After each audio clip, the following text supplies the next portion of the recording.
पिछले भाग में आपने देखा कलयुग के आरंभ में एक दिव्य बालक का जन्म हुआ। ज्योतिषियों ने उसके जन्म को घोर अशुभ बताकर माता पिता को उसे समुद्र में फेंकने को विवश कर दिया, लेकिन समुद्र की लहरों में वह एक विशाल मछली के पेट में चला गया और वहां 12 वर्षों तक योग साधना करता रहा। समय बीता और जब मछुआरे ने उस मछली को काटा तो भीतर से निकला वही दिव्य बालक जिसे लोग मछिंद्र कहने लगे। मछुआरे के घर में पला बढ़ा यह बालक करुणामय और दयालु था, जिसने मछलियों की हत्या करना स्वीकार नहीं किया। उसके बाद वह घर छोड़कर भिक्षा मांगते हुए दूर दराज के आश्रम पहुंचा और वहीं उसे मिले महान गुरु भगवान दत्तात्रेय, जिन्होंने उसे शिक्षा दीक्षा दी। गुरुदेव के आशीर्वाद से मत्स्येंद्रनाथ ने नाथ संप्रदाय की स्थापना की और ज्ञान की अलख जगाने लगे। एक दिन भिक्षा लेते हुए वे एक दुखियारी स्त्री के घर पहुंचे, जिसने रो रो कर अपनी संतान विहीन पीड़ा सुनाई। अब आगे की कथा। गुरुदेव ने उत्तर दिया, पुत्र, यह संसार की लीला है। संतान का सुख तुम्हें मिलेगा, तुम्हारा कलंक मिट जाएगा, परंतु वह बालक इस लोक के लिए नहीं, लोक कल्याण के लिए जन्म लेगा। वह साधारण नहीं होगा, एक दिव्य साधक होगा। तुम 12 वर्षों तक मातृत्व का आनंद लो और फिर उसे जाने दो, यही नियति है। स्त्री ने कांपते हाथों से वह भभूत ग्रहण की और गुरुदेव वहां से चले गए।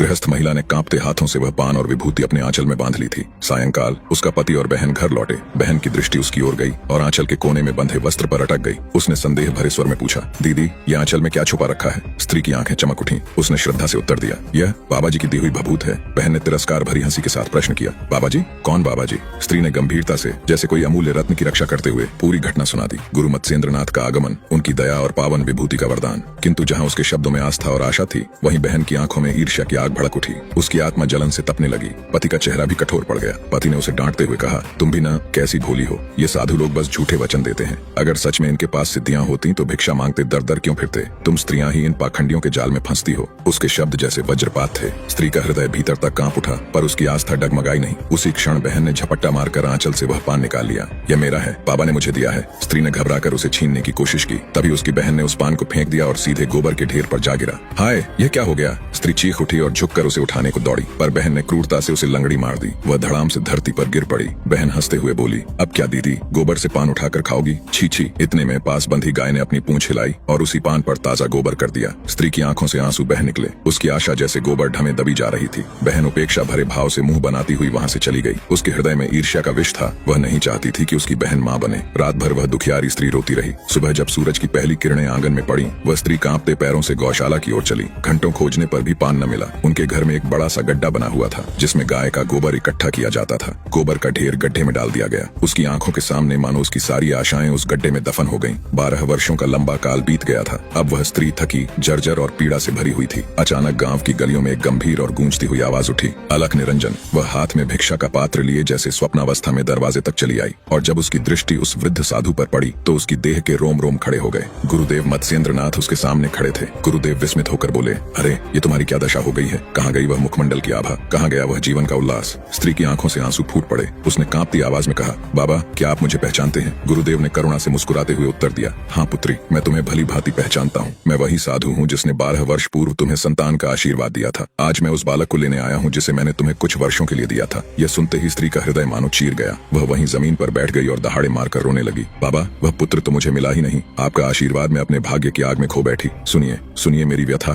फिर उसने कांपते स्वर में पूरी घटना कह सुनाई। कैसे उसकी बहन ने ईर्ष्या से पान छीना, कैसे पति ने ताने दिए, कैसे वह पान गोबर में गिरा और कैसे उसकी सारी आशाएं उसी क्षण मिट गईं। गुरुदेव ने कहा, पुत्री, मैंने तो पहले ही कहा था कि तुम्हारे भाग्य में संतान का सुख नहीं है। फिर भी मेरी साधना और कृपा से मैं ईश्वर से अनुमति लेकर तुम्हें थोड़े समय का सुख देना चाहता था। अब तुम मुझे बताओ, वह विभूति कहाँ गिरी थी? स्त्री ने कहा, बाबा, वही पीछे की गौशाला में जहाँ गोबर का गड्ढा है, वहीं वह पान गिरकर खो गया था। गुरुदेव ने धीमे स्वर में कहा, चलो पुत्री, मुझे वहाँ ले चलो। शायद वह पान अपनी कथा पूरी कर चुका है। जो ईश्वर ने ठहराया है वही अब हमें जानना है। गुरुदेव मत्स्येंद्रनाथ और वह स्त्री धीरे धीरे गौशाला के पीछे बने उस बड़े गड्ढे तक पहुंचे। स्त्री ने कांपती उंगलियों से उस गड्ढे की ओर इशारा किया। बाबा, यही है वह गड्ढा। वही पान, वही विभूति, सब यहीं दब गई थी। मैंने बहुत ढूंढा पर मुझे कुछ न मिला। रोज रोज यहाँ नया गोबर डाला जाता रहा। गुरुदेव कुछ क्षण गंभीर खड़े रहे। फिर उनका स्वर गूंजा, अलख निरंजन, अलख निरंजन, अलख निरंजन। उनकी गूंजती हुई पुकार मानो आकाश और धरती के बीच टकराकर प्रतिध्वनि बन गई। और तभी उस सड़े हुए गोबर के ढेर से एक हल्की सी आवाज आई। वह नन्ही परंतु दृढ़ थी, मैं यहाँ हूँ, इस गड्ढे में, मुझे बाहर निकालो। स्त्री सिहर उठी। उसकी सांसें अटक गईं। उसकी आंखें भय और आश्चर्य से चौड़ी हो गईं।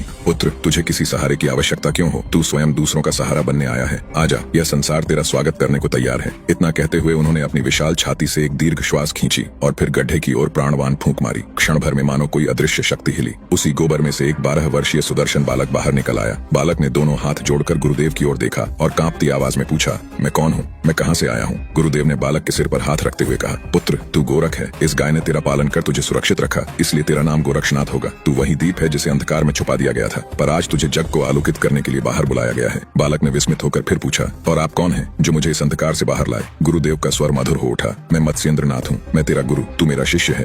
अब मेरे साथ चल, तेरे भीतर की शक्ति को जागृत करने का समय आ गया है। संसार तेरी प्रतीक्षा कर रहा है। बालक को गोबर के गड्ढे से निकलते ही उस स्त्री का हृदय मातृत्व के उमड़ते सागर से भर गया। पुत्र मेरे लाल, तू सचमुच लौट आया। तभी गुरुदेव मच्छिंद्र नाथ ने कहा, नहीं पुत्री, यह बालक अब तेरा नहीं, तूने 12 वर्ष पहले ही इसे छोड़ दिया था। यह अब मेरा है, मैं इसे अपने साथ ले जाऊंगा। वह स्त्री चीख उठी, नहीं बाबा, यह तो मेरा रक्त है, मेरी कोख का आशीष है, इसे मत ले जाइए, यह मेरे जीवन का सहारा है, इसके बिना मैं कैसे जीऊंगी? मत्स्येंद्र नाथ ने कहा, पुत्री, यह बालक तुम्हारा होकर भी कभी तुम्हारा न था, यह तो लोक मंगल के लिए जन्मा है, अब इसे मैं योग की अग्नि में तपाऊंगा। स्त्री वहीं भूमि पर गिर पड़ी, उसकी देह विलाप से कांप रही थी। गुरु और शिष्य धीरे धीरे गांव से बाहर निकले, जैसे किसी कथा का एक अध्याय समाप्त होकर नया आरंभ होने वाला हो। गुरु मत्स्येंद्र नाथ ने उसे अपना शिष्य बना लिया। मत्स्येंद्र नाथ यह जानते थे कि यह बालक कोई आम बालक नहीं है। कुछ समय बाद गुरु मच्छिंद्र नाथ जी ने गोरखनाथ जी को शिक्षा और दीक्षा देना शुरू कर दिया। मत्स्येंद्र नाथ ने अपनी सभी शिक्षाएं गुरु गोरखनाथ को प्रदान की। एक दिन मच्छिंद्र नाथ अपने शिष्य गोरखनाथ से कहा, वत्स, आज तुम भिक्षा के लिए गाँव जाओ। गोरखनाथ लंगोटी और एक छोटा सा झोला लिए गाँव की ओर चले। गाँव में पहुंचकर उन्होंने एक साधारण से कच्चे घर के सामने खड़े होकर कहा, अलख निरंजन। अंदर से एक स्त्री निकली। उसने तिरछी नजर डालकर कठोर स्वर में कहा, दिन रात खाने को मांगते रहते हो, खुद काम क्यों नहीं करते? समाज पर बोझ बनकर जीते हो और साधु कहलाते हो। गोरखनाथ ने सोचा, गुरु ने सिखाया है कि अपमान भी साधना की अग्नि है, इसे सहकर ही आत्मा शुद्ध होती है। काफी देर बाद तानों की बरसात करने के पश्चात उस स्त्री ने अंततः थोड़ी सी भिक्षा उनके झोले में डाल दी। गोरखनाथ ने बिना किसी प्रतिक्रिया के प्रणाम किया और आश्रम लौट आए। मच्छिंद्र नाथ ने भिक्षा ग्रहण की। उन्होंने स्वाद लेकर कहा, वत्स, यह भिक्षा तो अतुलनीय है, इसमें तपस्या की मिठास है, तुम फिर उसी घर से भिक्षा लाओ। गुरु की बात सुनकर गोरखनाथ चौंके। वे जानते थे कि गुरु की आज्ञा सर्वोपरि है। गोरखनाथ पुनः उसी घर के सामने पहुंचे। जैसे ही स्त्री ने उन्हें देखा, उसने व्यंग्य से कहा, अरे अभी कल ही तो दिया था, अब फिर आ गए? सच में भिखारी की कोई लाज शर्म नहीं होती। अगर तुम्हें यही भिक्षा चाहिए तो अपने शरीर का कोई अंग काट कर दो, तब मैं दूंगी। गोरखनाथ के कानों में यह शब्द मानो शूल की भांति गूंजे। बिना क्षण भर सोचे उन्होंने अपनी उंगली से नेत्र को दबाकर बाहर निकाल लिया। उन्होंने शांत स्वर में कहा, माता, यह लो मेरा अंग, अब भिक्षा दीजिए। स्त्री का हृदय पिघल गया। उसके भीतर करुणा उमड़ आई। कांपते हाथों से उसने भिक्षा उनके झोले में डाल दी और आंसुओं से भीगे स्वर में बोली, हे महात्मन, मैं आपके धैर्य और त्याग के आगे नतमस्तक हूँ, क्षमा कीजिए, मेरी अज्ञानता ने मुझे कठोर बना दिया था। गोरखनाथ ने मौन प्रणाम किया और लौट पड़े। जब वे आश्रम पहुंचे और भिक्षा अर्पित की, तब मच्छिंद्र नाथ ने देखा कि उनके शिष्य का एक नेत्र नहीं है। उनके अंतर्मन में ज्वाला भड़क उठी। हे बालक, ये क्या कर डाला? केवल भिक्षा के लिए तुमने अपना नेत्र दान कर दिया। गोरखनाथ ने सहज स्वर में उत्तर दिया, गुरुदेव, आपके आदेश से बढ़कर मेरे लिए कुछ भी नहीं। मेरे लिए यह नेत्र क्या, संपूर्ण जीवन भी अर्पित कर सकता हूँ। यह सुनकर मच्छिंद्र नाथ की आंखों से करुणा और गर्व दोनों के आंसू झर पड़े। उन्होंने अपने कमंडल से जल निकाला, उस पर मंत्रोच्चार किया और गोरखनाथ के नेत्र पर छिड़क दिया और फिर नेत्र पूर्ववत चमक उठा, मानो कभी कुछ हुआ ही न हो। मच्छिंद्र नाथ बोले, वत्स, तुम्हारा यह त्याग अद्वितीय है। तुम्हारी भक्ति युगों युगों तक साधकों के लिए आदर्श बनेगी। गुरु मच्छिंद्र नाथ अपने शिष्यों के साथ भिक्षा हेतु गांव की ओर निकल चुके थे, परंतु गोरखनाथ वहीं धुने के पास ध्यानमग्न होकर संजीवनी पाठ का अभ्यास कर रहे थे। इसी बीच कुछ ग्रामीण बालक वहां आ पहुंचे। उनकी मासूम आंखें चमक रही थीं और वे खेलने की चंचलता से भरे हुए थे। उन्होंने गोरखनाथ के सामने आकर जिद की, बाबा, हमारे लिए मिट्टी के खिलौने बनाओ ना। गोरखनाथ ने पहले तो शांत मुस्कान दी, फिर उन्होंने पास रखी मिट्टी उठाई। उनके हाथ कुशल कुम्हार के समान थे। धीरे धीरे वे उसे आकार देने लगे। बच्चे मंत्रमुग्ध होकर देखने लगे। जैसे ही गोरखनाथ ने एक छोटे बालक का आकार बनाया, अगले ही क्षण उसमें प्राण प्रवेश कर गया।